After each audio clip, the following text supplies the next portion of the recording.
जस्तै हो कि फाइनल्ली ठिक त भइहाल्छ नि, त्यो अटोमेटिकली ठिक हुने चिजहरू हो नि।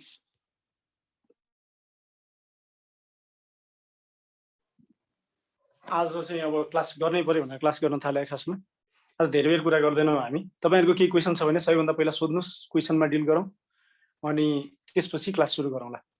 केही छ question? Does anyone have any question, please? Hello, hello. छैन हो?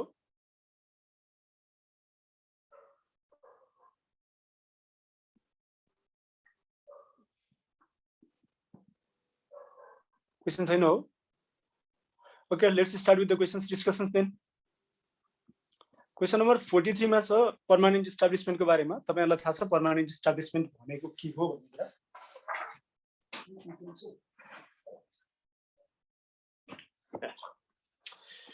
हामीले पीई को बारेमा कुरा गरेका थियौं। पीई को बारेमा एकदमै धेरै कुरा भएको थियो हाम्रो।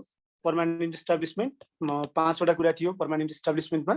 एउटा एजेन्सी पीई थियो, एउटा प्लेस अफ डुइङ बिजनेस थियो, प्लेस अफ डुइङ बिजनेस, अर्को एजेन्सी पीई थियो, अर्को सर्भिस पीई थियो, अर्को कन्स्ट्रक्सन पीई थियो, कन्स्ट्रक्सन, र अर्को फिक्स्ड बेस पर्मानेन्ट इस्टाब्लिशमेन्ट भन्ने थियो। Fixed base permanent establishment, place of doing business, agency PE र फिक्स्ड बेस पर्मानेन्ट इस्टाब्लिशमेन्टलाई डेजको कुरा थिएन। यसमा 12 मन्थ्स पिरियडमा 90 days, more than 90 days, 12 months period more than 90 days भन्ने थियो भने कन्स्ट्रक्सन पीई मा consecutive 90 days or more, 90 days or more भन्ने थियो। र यो बाहेक यो केसमा यो सर्भिस पीई र कन्स्ट्रक्सन पीई हुनको लागि डीटीए भएको कन्ट्रीको केसमा डीटीए प्रोभिजन अनुसार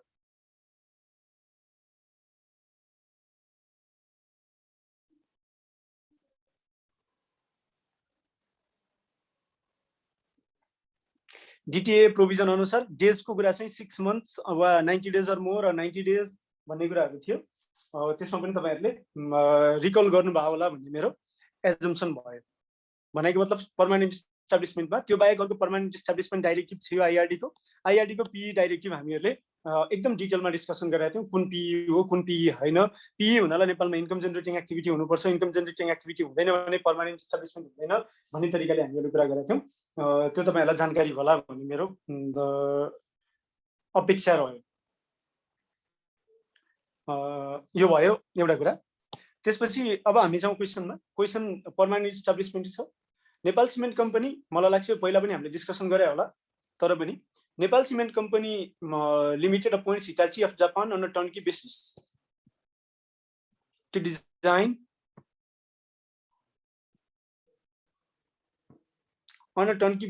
to design procure, install, supervise, test run and hand over the plant to the company in a running condition. The fees treated as below. For design तपाईले हेर्नुभयो भने डिजाइनको लागि 15 लाख रुपैयाँ USD छ। प्रोक्युरमेन्टको लागि 30, procurement of plant and equipment, इन्स्टलेसनलाई 25 मिलियन, सुपरभिजनको लागि 100, टेस्ट रन र ह्यान्डओभरको लागि यति। भनेपछि तपाईले हेर्नुभयो भने डिजाइन कहाँ हुन्छ हेर्नु पर्यो। डिजाइन नेपालमा भयो भने ठिक छ, नेपाल भन्दा बाहिर भयो भने त्यो नेपाल बाहिर के भयो समस्या भएन। डिजाइन जापानमा हुन्छ भनेर भनेको छ भनेपछि यो पीई को इन्कम भएन। प्रोक्युरमेन्ट अफ प्लान्ट एन्ड इक्विपमेन्टमा पीई भएन। प्रोक्युरमेन्ट अफ प्लान्ट एन्ड इक्विपमेन्टमा पीई भएन। त्यस्तै इन्स्टलेसनको काम नेपालमा हुन्छ भने, सुपरभिजनको काम नेपालमा हुन्छ भने, टेस्ट रन र ह्यान्डओभरको काम नेपालमा हुन्छ भने चाहिँ यो पीई को इन्कम हुन्छ। पीई को इन्कम हुन्छ है यो चाहिँ। र यो डिजाइन पनि इनिशियल डिजाइन उता भयो भने यसलाई पीई मा लिएर आएर फोर्स अफ अट्र्याक्सन लगाउन सकिन्छ भने, फोर्स अफ अट्र्याक्सन भन्छ, त्यो भनेको चाहिँ इन्कमलाई एकै ठाउँमा क्लब गर्ने कुरा हो। फोर्स अफ अट्र्याक्सन लगाउन सकिन्छ भने यसको काम पनि इन्कम नेपालमा ट्याक्स लाग्छ भनेर हेर्ने हो। भनेपछि चाहिँ मेजरमा चाहिँ यहाँ इन्स्टलेसन, सुपरभिजन र टेस्ट रन र ह्यान्डओभर हो। यो कन्स्ट्रक्सन पीई सँग रिलेटेड हो। नेपालमा 90 दिन भन्दा बढी काम हुन्छ जापानले भनेपछि यो कन्स्ट्रक्सन पीई हो। र यो कन्स्ट्रक्सन पीई को इन्कममा नेपालमा ट्याक्स लाग्छ भनेर कुरा हेर्नु पर्यो। क्वेशनले के भन्छ हेरौँ। Design is made by Nippon designers in Japan, whose engineers visited the site for 10 days, and designs were all made in Japan, handed over to Hitachi in Japan, and the payment is made direct to Nippon designers in Japan by the cement company on certification by Messrs Hitachi. भनेपछि यसले के भन्यो भन्दा design कसले गरेको? निप्पोनले गरेको। भनेपछि निप्पोनको नेपालमा पीई छ कि छैन? छैन।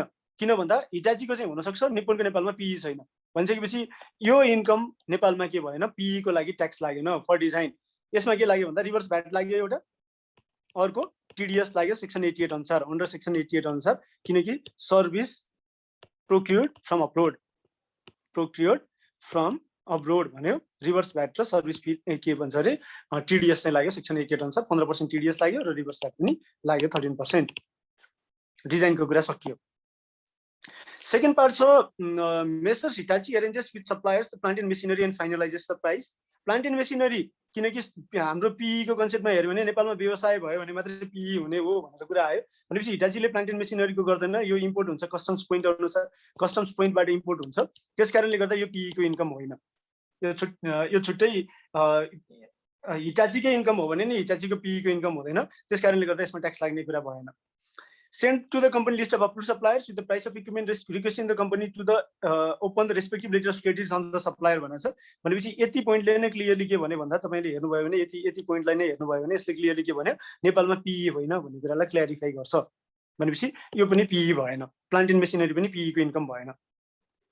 त्यसपछि आयो के भन्दा चाहिँ examine the implication of tax in Nepal on above payments भनेको छ। बाँकी चाहिँ अब 90 दिन भन्दा बढी काम गर्छ कि गर्दैन भन्ने कुरा आयो।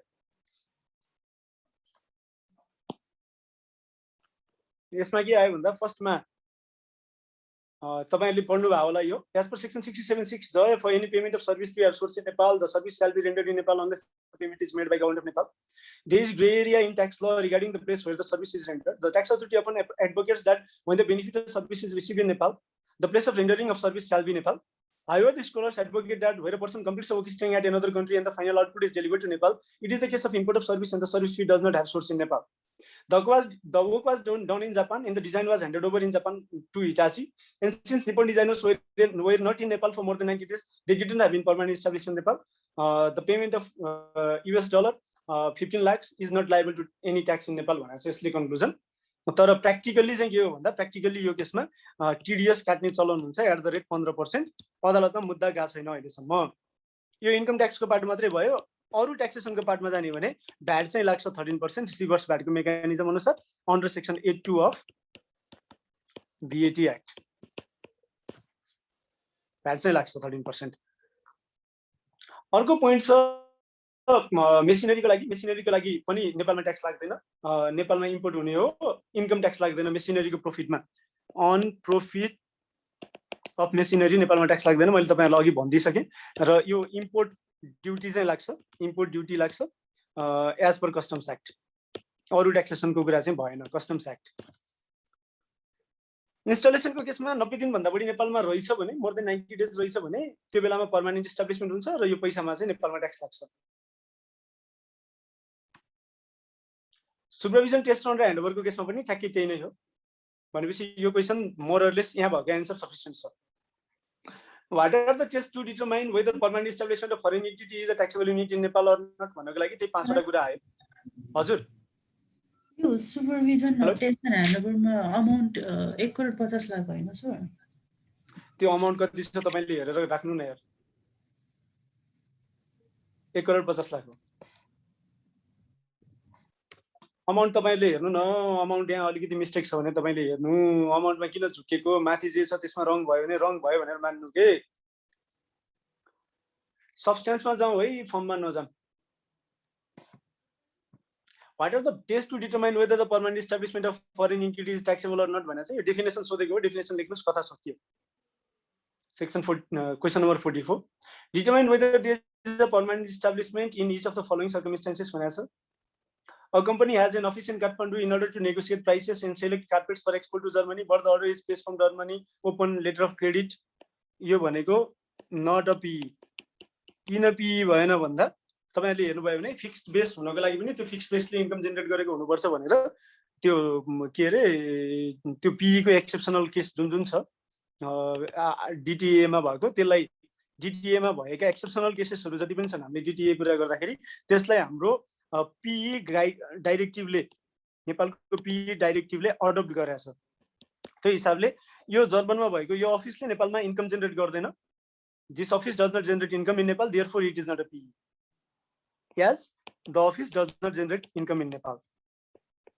है यो यति लेखेपछि पुग्छ किनकि यो 5 मार्क्सको क्वेसन हो। किन भन्दा इन्कम जेनेरेट गर्दैन, एकदम धेरै लामो लेखिरहन जरुरी हुँदैन। An American company has placed its representative office in Nepal to follow up and inspect the garments that are to be exported to Europe. Order is placed from Europe by same as earlier. यो केसमा पनि त्यही नै हो, नेपालमा income generate गर्दैन। Rented a place and deputed a representative in order to survey local market and book orders for supply of goods from Indian company भनेछ, same as above, income generate गर्दैन। अफिस स्पेस भए पनि यसले business गर्दैन, त्यही भएर यो केसमा पनि के भयो भन्दा permanent establishment भएन। A foreign bank has posted a representative in Nepal in order to publicize the services of the foreign bank and mobilize from the local bank's deposit with the foreign bank branches in foreign country भनेर भनेछ। यो केसमा P हुन सक्छ yes income generating activity छ। A foreign company stations a registered representative in Nepal to provide after sales service of maintaining the machinery in good working condition। यो P हो, service P हो, इन्कम जेनेरेटिङ एक्टिभिटी छ। Sir त्यो D नम्बरमा liaison office for publicizing P नहुने हैन र? Not a P, done. D E चाहिँ पी हो। एबीसीडी ठ्याक्कै एउटै कुरा भयो। Yes there is no income in Nepal, no P, E income in Nepal, SP, done. Question number 46 control foreign entity. हामीहरूले कन्ट्रोल फरेन एन्टिटीको डिस्कसन गरिसकेका थियौँ पहिला नै, तपाईहरुलाई याद छ। कन्ट्रोल फरेन एन्टिटीको केसमा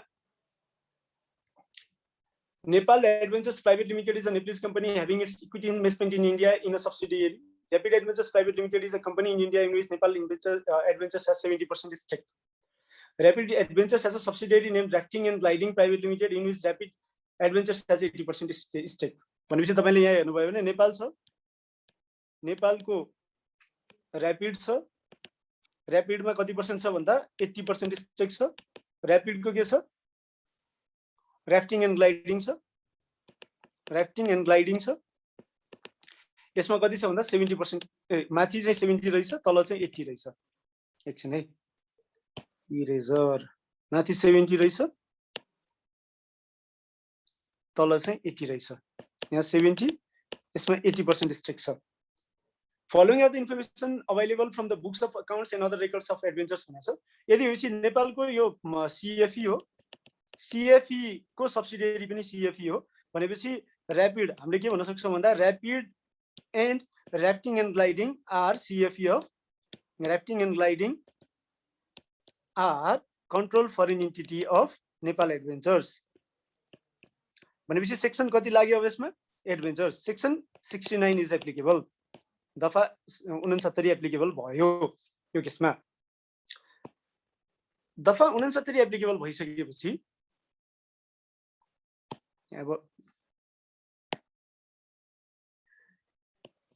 दफा 69 एप्लिकेबल भयो दफा 69 एप्लिकेबल भइसकेपछि अब हामीहरुले के गर्नु पर्यो भन्दा यो इन्कमलाई छुटाउनु पर्यो इन्कम प्रुफ फ्रम सेल्स यो नेपालकै हो income proof from sales inclusions dividend income from Indian company subject to 10% tax not included under section 7(3) as it is exempt under section 69 expense related to operation deductions ma rakhne यसलाई donation to national level political party अब यो question ले के भनेको छ भन्दा यो political party चाहिँ नेपालको रजिस्टर्ड पोलिटिकल पार्टी हो कि हैन भनेर भनेको छैन मतलब इलेक्सन कमिसनमा रजिस्टर्ड छ कि छैन भनेको छैन भनेपछि तपाईले एजम्पसन गर्नु पर्यो पोलिटिकल पार्टी के हो भन्ने कुरा if you assume it is registered in election commission section 12 अनुसार डिडक्सन पाइयो 12 अनुसार अन्डर सेक्सन 12 नभए पाइएन ट्याक्सेबल इन्कम कम्प्युट गर्ने बेलामा net income of rapid adventures प्राली भनेपछि तपाईले के गर्नु पर्यो भन्दा इन्कममा इन्क्लुड गर्नु पर्यो इन्क्लुजन्स फ्रम इन्डिया सोर्स है खासमा त यो ग्रसमा गएर गर्नुपर्ने हो यसमा नेट गर्नु पर्यो 4 करोड 50 लाखको कति percent 70% inclusion from India source 3 crore 50 लाखको कति पर्सेन्ट 56% कसरी 56% 70% र 80%। 70 into 80 कति हुन्छ? 70% into 80% भनेको 56% भयो नेट इन्ट्रेस्ट। तपाईले यति इन्कममा इन्क्लुड गरिसकेपछि TDS on the dividend payment is 10% in India, and assume that the income mentioned above are for the period corresponding to Nepal's financial year, and it would have been for the resident company. You are required to compute tax payable भनेको छ। यति भएपछि 6 crore minus 2 crore 50 lakh plus 4 crore 50 लाखको 70% plus 3 crore 50 लाखको कति percent? 56%। यति तपाईको taxable income, assessable income from business आयो। Less donation to national level political party if you assume that the political party is registered with election commission। त्यसको 1 लाख रुपैयाँ पायो किनकि यो इन्कम धेरै छ। यदि भइसकेपछि के आयो भन्दा ट्याक्सेबल इन्कम आयो 6 करोड माइनस 2 करोड 50 लाख 3 करोड 50 लाख 4 करोड 50 लाखको 70% 7 चौको 28 7 35 3 करोड 15 लाख प्लस यसको 56% भनेपछि तपाईले हिसाब गर्नुस् यो आन्सर निस्किन्छ। नबुझेको के छ यसमा?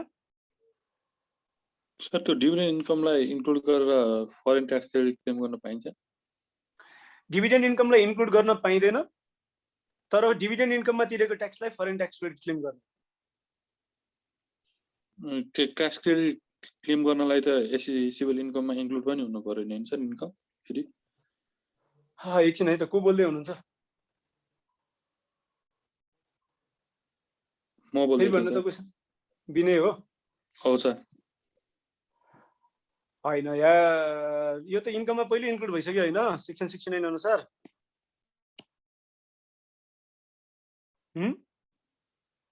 इन्डियन कम्पनी भनेर त ऱ्यापिड अथवा ऱ्याफ्टिङ भन्नु भने त छैन नि सर। इन्डियन कम्पनी भनेर नाम त तोका छैन फेरि। एज्युम यार ऱ्यापिड र ऱ्याफ्टिङ त्यो भए त ठिक हुन्छ सर। भयो हैन?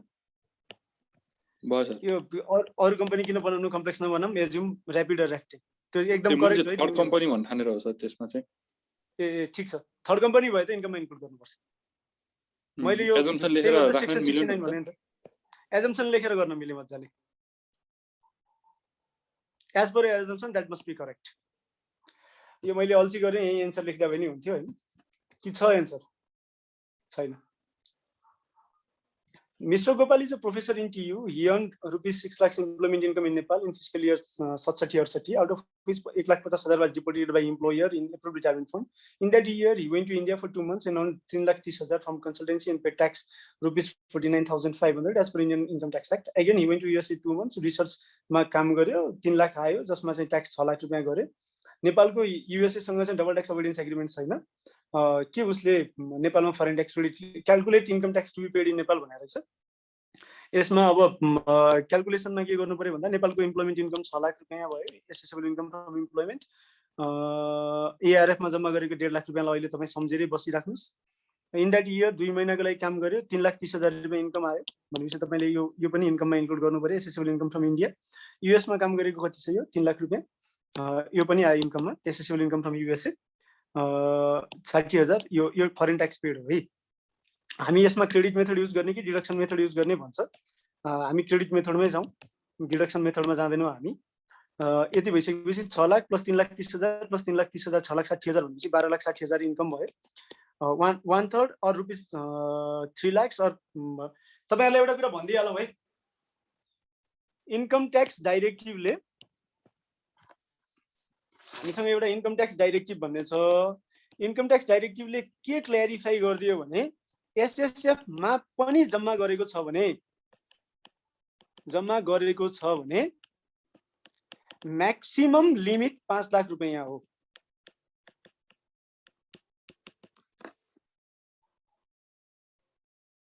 कुरो बुझ्यो कि बुझेन?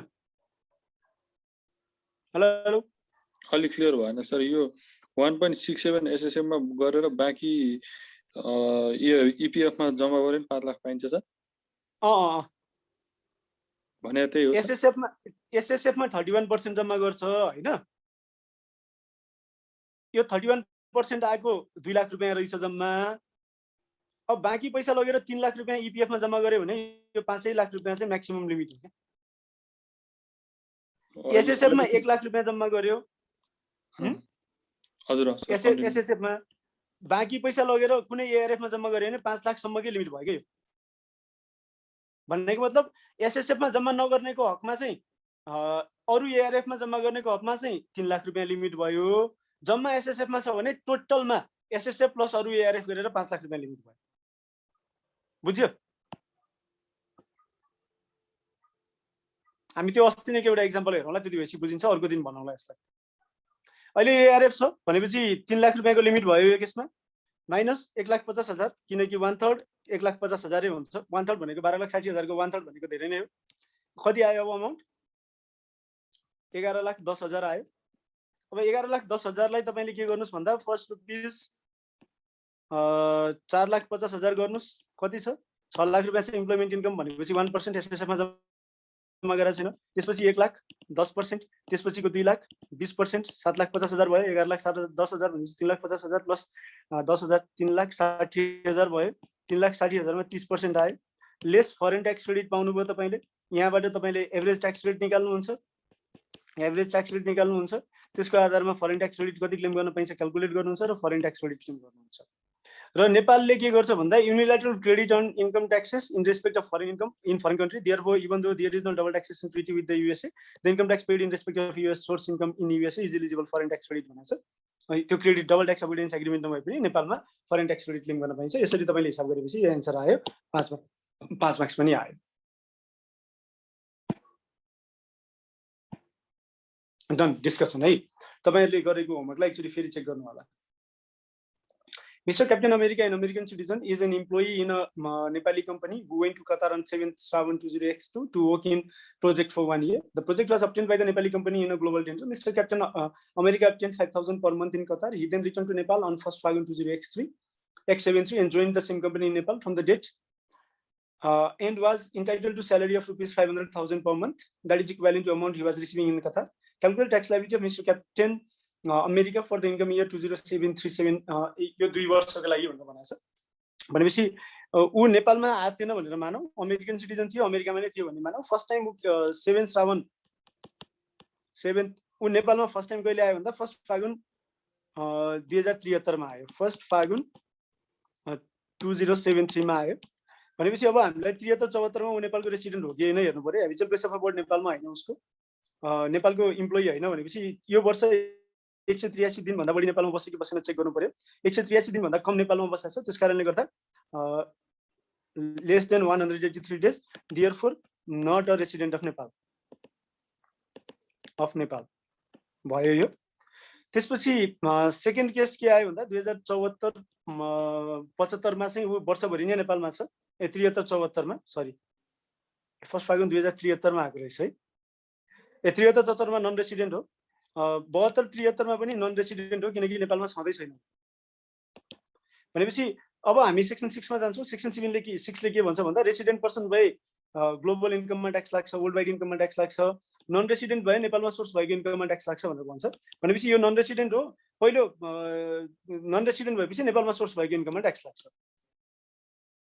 72-73 मा नेपालमा सोर्स भएको इन्कम नै छैन, कतारमा सोर्स भएको इन्कम मात्रै छ। त्यसकारणले गर्दा 72-73 मा नेपालमा ट्याक्स लागेन।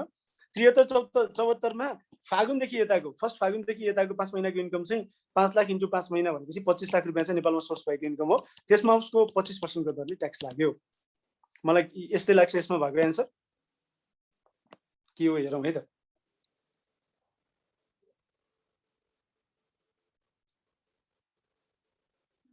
Therefore, only way to prove यति हो। Conclusion: there is no taxable income and tax liability for 73-74 as he is non-resident during the income year and he does not have Nepal source income. Further, यतिमा though he is non-resident, he has Nepal source income of 80. There is no reduction or deduction which gives us his taxable income 25 lakh. Rate of tax is 25%.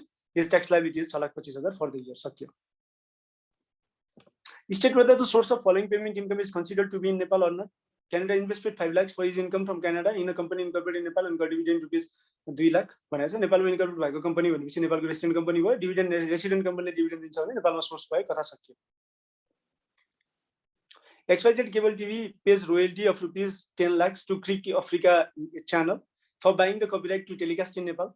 भनेपछि रोयल्टीको केसमा हामीले के भनेको छ भन्दा त्यो intangible asset नेपालमा प्रयोग गरे बापत वा नगरे बापत प्रयोग गर्न बन्देज माने बापत यदि कसैले रोयल्टी तिर्छ भने त्यो रोयल्टीको सोर्स नेपालमा हुन्छ, टेलिकास्ट नेपालमा हुन्छ। यो केसमा भनेपछि रोयल्टीको सोर्स नेपालमा हो। त्यसमा 15% टीडीएस लाग्यो। सकियो। Ms. Sabina is working in a Bank of Nepal and went to Afghanistan on Shravan 1, 2068 for a period of 1 year. During her stay on Afghanistan, she earned $5,000 per month. She returned back to Nepal on Bhadra 10 X69 and joined the same office. What are the provision and implication of tax she earned in Afghanistan?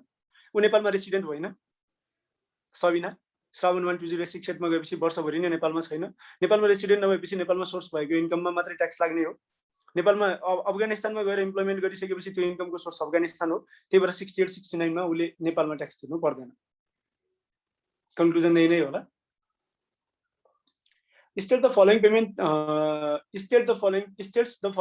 sourced in Nepal or not with provision of Income Tax Act. So interest paid by local joint venture company to foreign bank for loan used in Nepal and resident company le interest pay गर्यो भने त्यसको source नेपालमा हुन्छ सकियो. Payment made in foreign country against employment in Nepal. नेपालमा employment गरेको छ भने संसारभरि जहाँसुकै income payment गरोस् त्यसको source नेपालमा हुन्छ सकियो. Rent paid by oil industry of Nepal resident company to Indian company for use of oil storage tank at Kolkata, India. भनेपछि रेन्टको केसमा जुन देशमा त्यो टेन्जिबल एसेट छ त्यही देशमा हो त्यो टेन्जिबल एसेट कलकत्तामा छ त्यसकारणले गर्दा सोर्स कलकत्ता नै भयो स्टोरी सकियो अब दुई तीनटा क्वेशन गरौँ अनि आजलाई सकौँला भोलि बिहान हामी 6:30 बजे भेटौँला त्यसपछि किनकि म अलि धेरै नै अल्छी भए जस्तो लाग्यो त्यसकारणले गर्दा आज चाहिँ क्लास गर्नै पर्छ भनेर गरे हो Mr. Walter, an American citizen, is an employee in a Nepali company who went to UAE to work at project in UAE, which is obtained by Nepali company in global tender.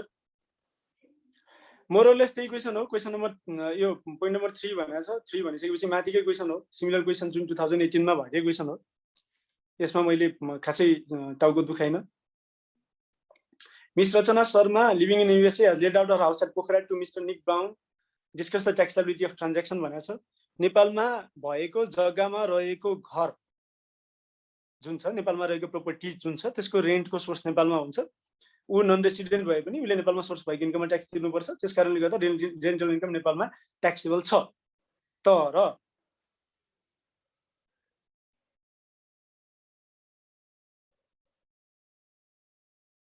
रेन्टको definition अनुसार natural पर्सनको investment नेचरको house rent इन्कममा tax लाग्दैन but as excluded by the definition of rent as explained above, the rental income is not taxable under Income Tax Act 2058. Rent definition: the term rent does not include house rent income derived by an individual unless it is derived by such individual in the capacity of private firm. And which is source नेपालमा छ कि छैन भन्दा छ source नेपालमा भए पनि tax लाग्छ कि लाग्दैन इन्कम ट्याक्स एक्ट अनुसार भन्दा लाग्दैन A barrister of law from UK visits Nepal and appears for a case and कसको के आयो ए भगवान सुलभ यार ट्याक्स नलाग्नेमा टीडीएस कसरी लाग्छ इन्कम ट्याक्स लाग्दैन भने टीडीएस लाग्दैन के टीडीएस छुट्टै चीज हो र थोडी A barrister of law from UK visits Nepal and appears for a case and she is paid fees in Norway for such services. नेपालमा आएर सर्भिस दिन्छ भने त्यो सर्भिसको सोर्स नेपालमा हो कथा सकियो ट्याक्स लाग्छ यो एन्सर पनि रहेछ यही Trishakti cable industries private limited has paid Indian rupees 80 as an interest to Bank of Baroda for the loan taken for business purposes. Resident पर्सनले तिरेको इन्ट्रेस्टको सोर्स नेपालमा हुन्छ त्रिशक्ति केबल लिमिटेडले Indian rupees जुन 20 लाख रुपैयाँ तिरेछ त्यसको सोर्स नेपालमा हो 15% टीडीएस काट्नु पर्यो What are the payments that are considered to have source in Nepal under section 67? Write short notes on payment due to have source in Nepal. यो अब तपाईले section 67 सबै लेख्नु पर्यो मैले पढाइसकेको छु नोट छँदैछ सक्नुहुन्छ State the persons who are responsible for the payment of tax and quantum of the same under various provision under Income Tax Act 2058 भनेको छ यसमा section 3 लेख्नु पर्यो section 4 लेख्नु पर्यो section 5 लेख्नु पर्यो र section 6 लेख्नु पर्यो section यसमा चाहिँ 4 5 6 7 फाइनली यो लास्ट गरौँ त्यसपछि भोलि बिहान अरु डिस्कसन गरौँला Sri Krishna, who is the resident of Nepal, having his residential house in Nepal, receives a dividend of 150 from a company in London, on which, under the English Corporation Act, tax is due to have adjusted against the tax paid by the company on its income. He gets a certificate that the average tax paid on his dividend is 35%. He earned royalty of rupees 2 lakhs from his book published in Nepal. Ascertain the tax liability of Sri Krishna. यो rate 130 दाछ भनेपछि तपाईले royalty income from investment 2 lakh 150 150 into 130 dividend total income आयो less than rupees 4 lakh, therefore no taxation. त्यो बेलामा त tax लाग्थ्यो होला, अब अहिले चाहिँ लागेन, सकियो। त्यही होइन, त्यो ट्याक्स लाग्थ्यो भने जस्तो यसलाई 150 लाई 15,000 बनाइदिउँ मानौँ, अहिले 1500 नै बनाइदिए पनि हुन्छ कि 15,000 बनाइदिउँ। यति हुँदा 15,000 इन्टु 130 भने त धेरै भयो, 2 लाख रुपियाँ भने फेरि अर्को अमाउन्ट आयो। अनि तपाईँले के गर्नु पर्यो भन्दा यसको 35% त एभरेजमा टिडिएस लागेको छ भनेपछि यसको फरेन ट्याक्स क्रेडिट पनि क्लेम गरिदिनु पर्यो हिसाब गर्ने बेलामा। अब अहिले चाहिँ ट्याक्स लाग्दैन भन्ने कुरा नै हो। यति नै हो। यदि कुनै क्वेसन छ भने सोध्न सक्नुहुन्छ। हामीहरूले लगभग 18वटा 16वटा जति क्वेसन अहिले डिस्कसन गरेर सकायौँ। If you have any question please ask the question. चाँडो सुत्ने मान्छेलाई पनि सुत्न दिनु पर्यो हैन। तपाईहरुसँग केही क्वेसन छ भने सोध्न सक्नुहुन्छ है। सर त्यो अहिलेको क्वेसनमा नि भाडामा लिने मान्छे चाहिँ निकाय भएको टिडिएस लाग्थ्यो नि हैन र? के भन्न खोजे त्यो यार, कहाँ लेखा छ त्यस्तो?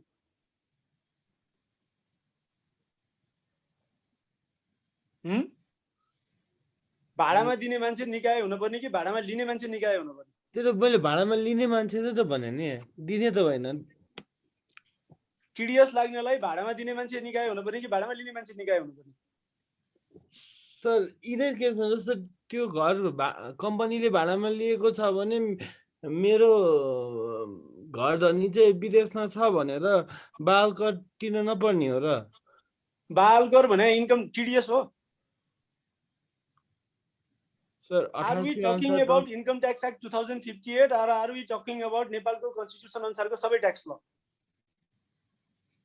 त्यो 10% पनि I am asking you, हामी अहिले इन्कम ट्याक्स एक्ट 2058 को प्रोभिजन डिस्कसन गरिरहेका छौं कि नेपाल सरकारका सबै करहरुको बारेमा डिस्कसन गरिरहेका छौं? इन्कम ट्याक्सको बारेमा हो। इन्कम ट्याक्स एक्टमा कहाँनिर लेखा छ नेचुरल पर्सनको घरबाट आम्दानीमा चाहिँ कर लाग्छ? भाडाको डेफिनेसनले नै हटाइसकेपछि कर लाग्छ? Hello hello unmute please.